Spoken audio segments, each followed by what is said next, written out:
NFL, where Colin's Bears are coming off their first playoff win since 2010, beat the Packers a couple times. Yeah. But Caleb Williams is getting a head start on gelling with his teammates. He hosted pre-OTA workouts at USC with Loveland, Roma Dunze, Luther Burden. Obviously, you know, the rapport, you lose DJ Moore, him and Loveland had it, but Burden, there's going to be a lot of pressure on him to step up. What are your expectations for this offensive unit, Colin, in 2026? Well, I right now, today, because I think it's impossible. It's so hard to repeat. I would take Rams, Bears. I would take Rams, Bears in the NFC Championship, and I think Seattle is really close. I think Detroit's going to be better. I think Detroit's going to have a bounce-back year. I think Green Bay's going to be good. Micah Parsons is back.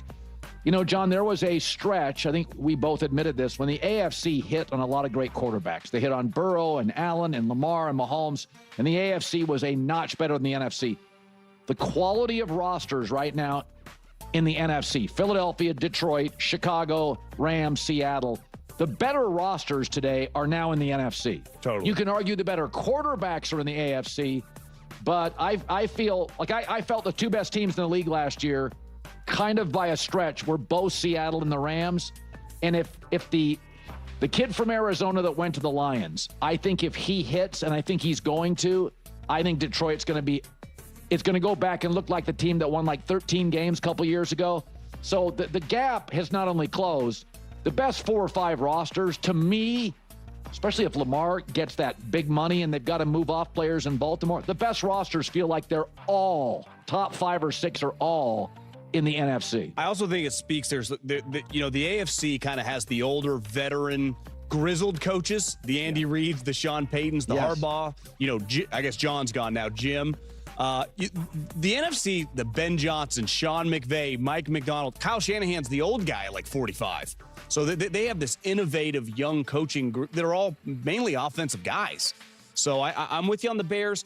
I would hesitate to feel comfortable with AFC Championship or NFC Championship unless you told me Caleb makes a big jump from a completion percentage standpoint. Fair. Because they won a lot of games on miracle plays from him, which he can do. But can he go from 58 to more like 63, 64, hitting some of those layups? Then they could be a wagon. By the way, guys, grab me the Bears schedule. I'll talk about it next segment. I'm interested.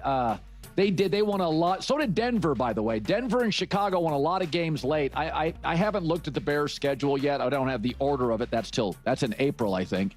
But I think Seattle, Rams, Bears, and potentially, because I don't think the Philadelphia situation, they're good, but I got questions everywhere. I think Detroit's the team that I'm keeping my eye on. Yeah, I really love this, that Caleb Williams is hosting workouts with his teammates. At this time of year, you honestly can't ask for much more. He's putting in the effort, investing the hours, and laying down that foundation. I talked about this before when we were discussing OTAs and whether Lamar would show up or not. I went on a whole rant about how this is the time of year when you truly get to build rapport, forge those connections, and establish that sense of family and culture, because there's no pressure right now. You're in such a lighter environment. I won't go on this same rant again, but I've talked about how I played for various teams, some that were more focused on specific tournaments and such. You build those connections and that chemistry during practices, during the off-season, because that's when you can have a bit more fun. You get to know each other. You build deeper relationships, and what you establish there really carries you through the moments that matter most. So little things like this go such a long way. I feel like sometimes this can feel like lip service. Yeah, you've got to put in the work, or this shows a quarterback is ready or fully committed. Those things can get skipped over. People might ask, does this really matter? Is this why you didn't win in January? Is this why your kicker missed a field goal? And it's not about that. It's more than that. You have to understand how much time is invested in this sort of thing.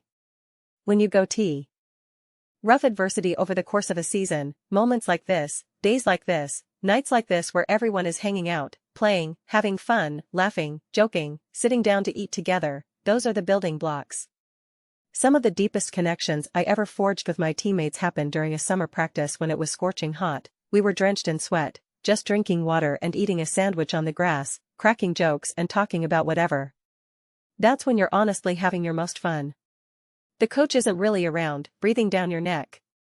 You don't feel like if you mess up you'll have to run sprints or do push-ups. You get to feel looser. And you're still putting in work, that's the thing. You're still practicing, still going hard, but it's just a different environment. Honestly, those are some of the moments I miss the most. It's not even necessarily being in the game, of course, competing and coming up big in crucial moments is unbelievable, but it's all these little things too. It's great to see Caleb doing this in year 3. That's the stuff I love. That's the stuff I appreciate, respect, and lean on more than anything else. Not the grating cheese or wearing a cheese head. Not being confident at the microphone saying I can make any throw. I don't care about any of that stuff. This is the stuff I love. This is the stuff that matters. This is what actually instills confidence in a team and builds a winning culture centered on putting in the work. So I 1000% love this type of thing. I think it can often be overlooked and under-discussed. But especially for a young quarterback, I really, really appreciate it. In a lot of ways, I'm trying to think if I truly mean this statement, but it's actually more impressive to me for a quarterback like Caleb to do this at this point in his career than for Tom Brady in year 15 or something. When you're already getting paid $100 million, when you're Tom Brady or Aaron Rodgers, you have all the power in the world. It's really easy. You can say, I've got my chefs, they'll make us dinner, we'll all spend the week here. That's easy. I'm not saying it's not respectable and awesome to do, but when you're up and coming, when you're in Caleb's situation, I think it's a lot harder. Caleb would never admit this, but he knows he's a leader and knows he has to be the leader. I don't know if he truly feels to his core that he is the ultimate leader yet because he's still too young. He's still trying to figure it out. He's still looking at Ben Johnson like, what do I do? In year 10, when you're on your second contract and you've been paid hundreds of millions, when you're Tom Brady winning rings and everyone knows you're the guy, it's a lot easier to lead. It's a lot easier when you're already in that situation because when you talk, people listen.